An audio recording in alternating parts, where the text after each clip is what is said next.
कैसे हैं आप सब। तो आज की हम इस वीडियो में देखेंगे परिकल्पना। एमएड की फर्स्ट सेमेस्टर के एग्ज़ाम्स चल रहे हैं, तो कुछ लोगों ने मुझसे परिकल्पना के बारे में भी पूछा कि परिकल्पना क्या होता है, हाइपोथेसिस क्या होता है। तो इस शॉर्ट वीडियो में हम इसको डिफाइन करेंगे बहुत ही अच्छे तरीके से।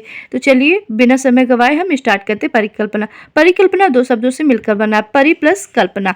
परि का मतलब था चारों ओर, कल्पना में चिंतन करना, मतलब कि चारों ओर के वातावरण का चिंतन करना या चारों ओर की चिंतन करना, उसको हम परिकल्पना कहते हैं। परिकल्पना अनुसंधान समस्या से संबंधित समस्त समस्याओं पर विचार करता है। मतलब परिकल्पना क्या है, जो अनुसंधान है, रिसर्च, उसकी समस्याओं से संबंधित जितने भी समस्त समस्याएं हैं उन पर विचार करना ही परिकल्पना है।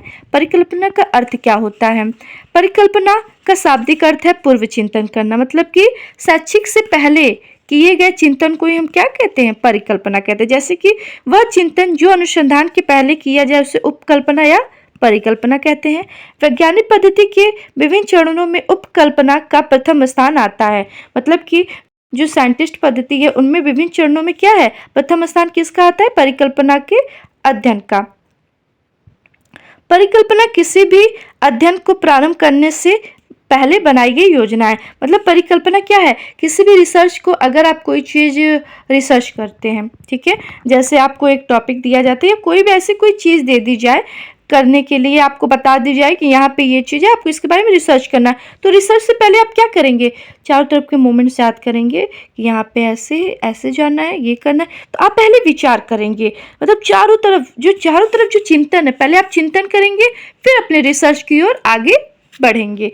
तो वही इसमें बताया है कि अनुसंधान से उत्पन्न समस्या या संबंधित समस्या का जो समस्या पर विचार करना ही परिकल्पना कहलाता है। अब आता है परिकल्पना की विशेषताएं। तो ये मितव्ययी हो, मतलब कि जो परिकल्पना की विशेषताएं क्या है, पहला मितव्ययी होना, दूसरा प्राकृतिक नियमों के अनुरूप, नियम तथ्य से मुक्त, शाब्दिक स्पष्टता और निगमनात्मक चिंतन। अब आते हैं इनके प्रकार। तो इनके कितने प्रकार होते हैं, 3। शोध परिकल्पना, शून्य परिकल्पना और सांख्यिकी। शोध में क्या होता है, शोध में करके सीखने के सिद्धांत पर आधारित, मतलब किसी चीज़ को अगर आप करके सीखते हैं, जैसे अक्सर हम कहते हैं ना कि प्रैक्टिकली आप कोई चीज़ सिखाई जाए बच्चों को या करी जाए तो हम जल्दी सीखते हैं, रटन प्रक्रिया छोड़ के। तो वही है, यहाँ पे किसी चीज़ को करके सीखना ही क्या कहलाता है, शोध परिकल्पना कहलाता है। इसके भी 2 प्रकार होते हैं, दिशात्मक और अदिशात्मक। दिशात्मक क्या होते हैं और अदिशात्मक क्या होते हैं वो हम बात करेंगे। अब दिशात्मक में क्या है, जैसे कि एक ग्लास लिया, उसमें हाफ पानी डाल दिया, ठीक है। अगर मैं आपसे पूछूं कि एक ग्लास में, वो जो ग्लास वहां रखी है उसमें कितना पानी है, तो आप बताओगे कि एक ग्लास है, उसमें शायद आधा पानी है या आधे से ज़्यादा पानी होगा, तो वो क्या होगा, अदिशात्मक। पर अगर मैं बोलूँ अधिशात्मक, अगर अधिशात्मक के रूप में अगर आप इसको डिफाइन करते हैं तो आप ये बताएंगे कि 250 ग्राम का ग्लास है, उसमें आपके 100 ग्राम या 200 ग्राम, जैसे भी आपके लीटर में, मतलब 2.5 लीटर का है या 2 लीटर का, जो भी आपको पर्टिकुलर आपको उसका मापन तोलन, जो सत्यता बताई जाए, दिशात्मक में सत्यता बताई जाए, है ना, जो उसका आप राइट आंसर बताएंगे वो आपका क्या होगा, दिशात्मक। और अदिशात्मक में आप ऐसे ही गेस करके बता दिया।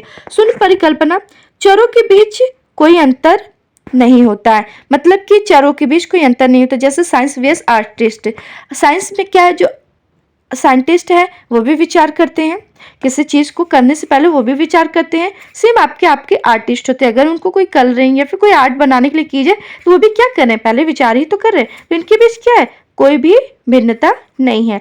और एग्जाम्पल के रूप में देख सकते हैं, इनोवा परीक्षण इससे से जुड़ा है। मतलब कि जो सूर्य परिकल्पना है, शून्य परिकल्पना, शून्य मीन्स होता है नल, नल मीन्स कुछ नहीं, एकदम खाली, तो वो क्या है, इनोवा परीक्षण भी क्या है, इसी से जुड़ा है। आप सुने होंगे इनोवा का नाम। सांख्यिकी परिकल्पना, जब शून्य परिकल्पना को सांख्यिक रूप से अभिव्यक्त किया जाए, मतलब किसी भी चीज को सांख्यिकी नंबर के रूप में डिनोट किया जाए, जैसे यहाँ पे A0 S2 या फिर X1 X2 B2 B1, ये संख्यात्मक रूप से अभिव्यक्त किया जाए तो ये क्या है, सांख्यिकी परिकल्पना। आई होप कि आपको ये वीडियो समझ आई हो। तो आप ये देख सकते हैं परिकल्पना के प्रकार। अगर आप नोट्स नहीं बना पा रहे हैं या फिर बनाने में कोई दिक्कत आ रही है तो आप हमसे कांटेक्ट कर सकते हैं नोट्स के लिए, या फिर आप स्क्रीनशॉट लेके आप इसको जाने से पहले एक बार देख जरूर लें। कि हाइपोथेसिस क्या होता है, ये इनकी विशेषताएं, इनके कारण क्या है और ये इनके अर्थ क्या है। मिलते हैं नेक्स्ट वीडियो में, तब तक के लिए bye bye. Please subscribe my channel.